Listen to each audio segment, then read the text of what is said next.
ஒன்றல்ல இரண்டல்ல, நூற்றுக்கணக்கான வரலாறுகள் மாநபி ஸல்லல்லாஹு அலைஹி வஸல்லத்தை பற்றி எழுதப்பட்டிருக்கிறது. அத்தனை மொழிகளிலும், ஆங்கிலத்தில் எழுதப்பட்டிருக்கிறது, உருதுவிலே எழுதப்பட்டிருக்கிறது, தமிழ் மொழியிலே, அரபி மொழியில், பாராசீக மொழியில், மொழிகளை கடந்து வாழ்கிறார்கள் உத்தம நபிகள் ஸல்லல்லாஹு அலைஹி வஸல்லம்.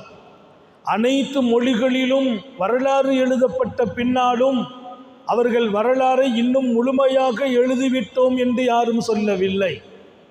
அவர்களை பற்றி நாம் தெரிந்திருக்க வேண்டும். அவர்களின் ஒவ்வொரு அனுபவத்தையும் அல்லாஹ் சொல்லி காட்டுவான்.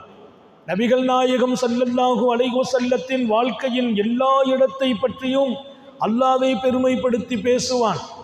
அவர்கள் சாப்பிட்டது என்னவென்று வரலாற்றில் எழுதுவார்கள். அவர்கள் பிரியமாக பருகியது பாலை பருகுவார்கள், தேனை பருகுவார்கள், தேனையும் பாலையும் கலந்து குடிப்பார்கள், தண்ணீரும் தேனும் கலந்து சாப்பிடும் பழக்கம் உண்டு. கனி வர்க்கங்களில் பேரீச்சம் கனியை, திராட்சை கனியை தாஹா நபி ஸல்லல்லாஹு அலைஹி வஸல்லம் விருப்பத்தோடு சாப்பிடுவார்கள்.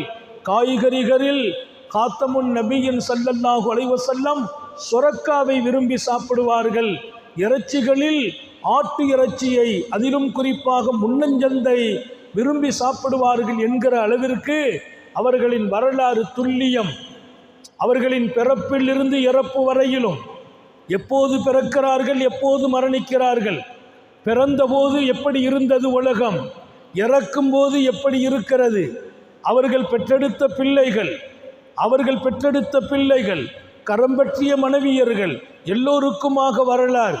அல்லாஹ் அவர்களின் மனைவியர்களின் அறைகளில் அவர்கள் தங்குவது குறித்து உட்பட குர்ஆனிலே பேசினான்.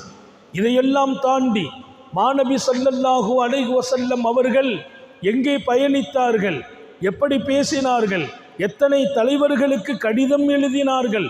பாராசீக சக்கரவர்த்திக்கு கடிதம் எழுதுகிறார்கள், ரோம் சாம்ராஜ்யத்தினுடைய பேரரசருக்கு கடிதம் எழுதுகிறார்கள். உலகத்தின் வல்லரசு என்று கருதப்பட்ட பாராசீகம், எந்த ஒரு பெரிய தலைவர்களும் பாராசீக தலைவர்களுக்கு கடிதம் எழுத முடியாது. எழுதினார்கள் ஏந்தல் நபி ஸல்லல்லாஹு அலைஹி வஸல்லம். ரோம் சாம்ராஜ்யத்திற்கு கடிதம் எழுதுகிறார்கள் தங்கத் தலைவர் தாஹா நபி ஸல்லல்லாஹு அலைஹி வஸல்லம். அவர்கள் எழுதிய கடிதம் இன்றும் பாதுகாக்கப்பட்டிருக்கிறது. அவர்கள் கடிதத்திற்கு எப்படி முத்திரை பதித்தார்கள் என்பதும் பாதுகாக்கப்பட்டிருக்கிறது.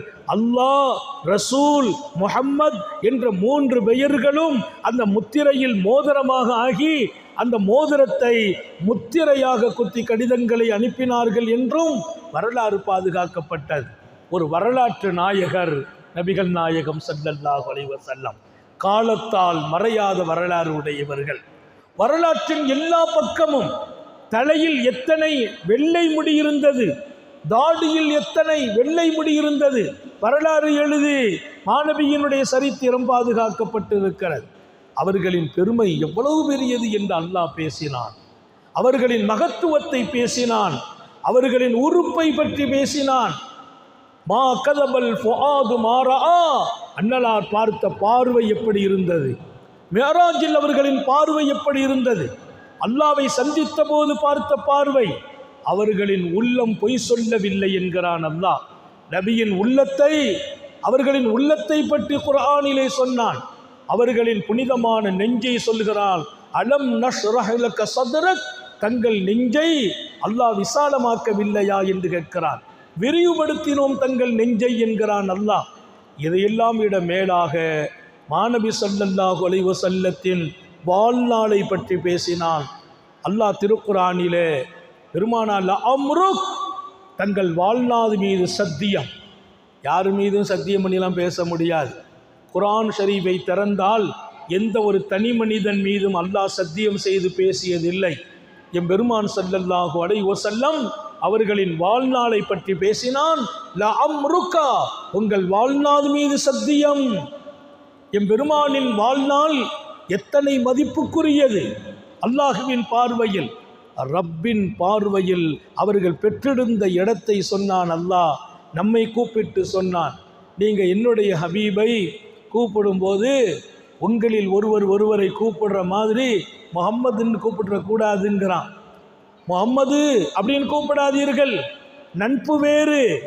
அவர்கள் சாதாரணமாக நடப்பார்கள். ஆனால் உங்கள் பார்வை நான் எப்படி பார்க்கிறேனோ அப்படி இருக்க வேண்டும். ஒரு தடவை கூட திருக்குர்ஆனிலே என் ஹபீபை நான் பேர் சொல்லி கூப்பிடலை, பேரை சொல்லி கூப்பிடலை. முஹம்மது என்று பேர் அல்லாஹ் பதிவு பண்ணியிருக்கிறான் 4 இடத்துல. அது வரலாற்றினுடைய முக்கியமான அம்சத்தை சொல்லும் போது பதிவு பண்ணான். ஒரு இடத்துலையாவது யா முஹம்மத், முஹம்மதே என்று அல்லாஹ் கூப்பிடவில்லை. யா மூசா என்று கூப்பிட்டான், மூசாவே. யா ஈசா, ஈசாவே. யா யஹ்யா, யஹ்யாவே. யா ஜக்கரியா, ஜக்கரியாவே. யா நூஹ், நூஹே. யா இப்ராஹீம், இப்ராஹீமே. யா ஆதம், ஆதமே. முதல் மனிதர் ஆதமிலிருந்து பல நபிமார்களின் பெயரை சொல்லி அல்லாஹ் கூப்பிட்டான். ஒரு இடத்தில் கூட யா முஹம்மது என்று கூப்பிடவில்லை. ஹஜ்ரத் அவர்கள் இன்று ஓதியதை இஷாவில் நினைவுபடுத்தியது யா ஐயுகல் முஸம்மில். அவர்கள் போர்வை போத்திய அழகை கூட அல்லாஹ் சொன்னான். எவ்வளோ அழகா போர்வை போத்திருக்கீங்க. படுக்கும்போது போர்வை போத்துறோமே அந்த அழகை குர்ஆனில் சொல்கிறான் அல்லாஹ். யாரை? மாணவி ஸல்லல்லாஹு அலைஹி வஸல்லம் அவர்களை மெச்ச வேண்டும். எம்பெருமான் ஸல்லல்லாஹு அலைஹி வஸல்லம் அவர்களை பற்றி அல்லாஹ் பேசிய விஷயங்கள். யா ஐயுகல் முஸம்மில், போர்வை போத்தி இருக்கக்கூடிய நபியே.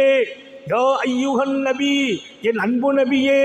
யா ஐயுகர் ரசூல், என் அருமை தூதரே என்று அல்லாஹ் கூப்பிடும் அந்த அழகு அவர்கள் மீது எத்தனை பெரிய கண்ணியம் இருக்கிறது என்பதை சமூகத்திற்கு சொல்லி லா தஜஅலு துஆ அர்-ரசூலி கதுஆஇ பஅலிக்கும் பஅலா, உங்களில் ஒருவரை கூப்பிடுற மாதிரி என் ஹபீபை நீங்கள் கூப்பிடக்கூடாது என்றான் அல்லாஹ்.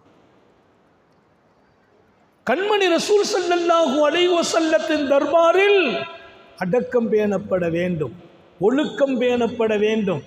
அவர்களின் சபையில் அவங்க கருத்துக்கு முந்தி உங்கள் கருத்தை கூட சொல்லக்கூடாது.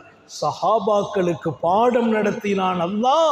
என் ஹபீபை அனுப்பி வைத்திருக்கிறேன், அவர்கள் மீது நீங்கள் வைத்திருக்கும் மரியாதை அவங்க பேச்சுக்கு முந்தி பேசக்கூடாது, அவங்க தூங்குனா எழுப்பக்கூடாது, அவங்க ரூமுக்கு வெளியில் இருந்து வாங்கன்னு கூப்பிடக்கூடாது, அவங்களா வர்ற வரைக்கும் நீங்கள் பொறுமையாக இருக்க வேண்டும்.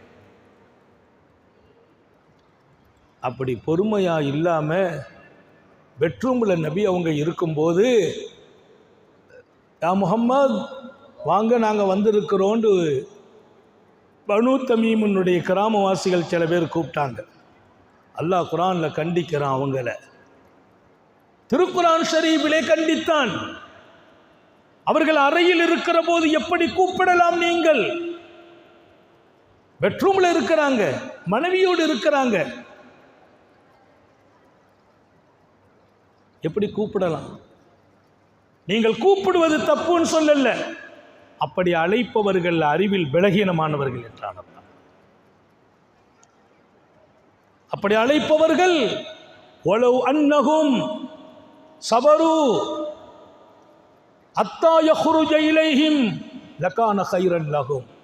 நாயகம் ஸல்லல்லாஹு அலைஹி வஸல்லம் பெட்ரூமில் இருந்து அவங்களாக எழுந்திருச்சு வர்ற வரைக்கும் இவங்க காத்திருந்து வாசலில் உட்கார்ந்து பொறுமையாக இருப்பார்கள் என்றால் அதுதான் அவர்கள் வாழ்க்கைக்கே பாக்கியம் என்றாங்க. உங்கள் பாக்கியம் என்பது, உங்களுக்கு நல்வாழ்வு என்பது, உங்களுக்கு நல்லாசி என்பது பெட்ரூமில் இருக்கிற நாயகத்தை கூப்பிடுறது அல்ல. அப்படி கூப்பிட்டீங்கன்னா உங்கள் அறிவில் பலகீனம்ங்கிறான் அல்லாஹ். எத்தனை உயர்ந்த மனிதர்களை கூட டச் பண்ணி பேசுறதுக்கு அல்லாஹ் கொஞ்சம் கூட விட்டது இல்லை. அவன் ஹபீபின் கண்ணியத்தை யாரும் குறைக்கக்கூடாது.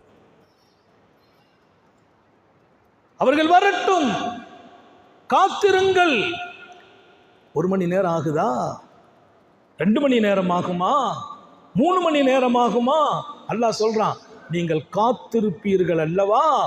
அப்படி காத்திருப்பது நீ வணக்கம் செய்கிறதை விட, திக்ரு செய்கிறதை விட உன் வாழ்க்கையில் நிறைய கயிறை கொடுக்கும், நற்பாக்கியத்தை கொடுக்கும். ஏன் நற்பாக்கியம்? என் ஹபீபு வரணும்னு காத்திருந்ததாலே. லக்கான கைரல் லஹும் வலவ் அன்னஹும் ஸபரு ஹத்தா யஹ்ருஜ இலைஹிம் அவர்கள் தங்கள் சுய வேலைகளை முடித்துவிட்டு வெளியே வர்ற வரையிலும் காத்திருப்பார்கள் என்றால், பொறுமை காப்பார்கள் என்றால் அதுதான் பாக்கியம். அது 1000 நனவுகள் என்கிறான் அல்லாஹ். நபி அவர்கள் வரணுண்டு உட்கார்ந்து இருக்கிறார் பாருங்க படிக்கட்டில், அவர் பாக்கியசாலி.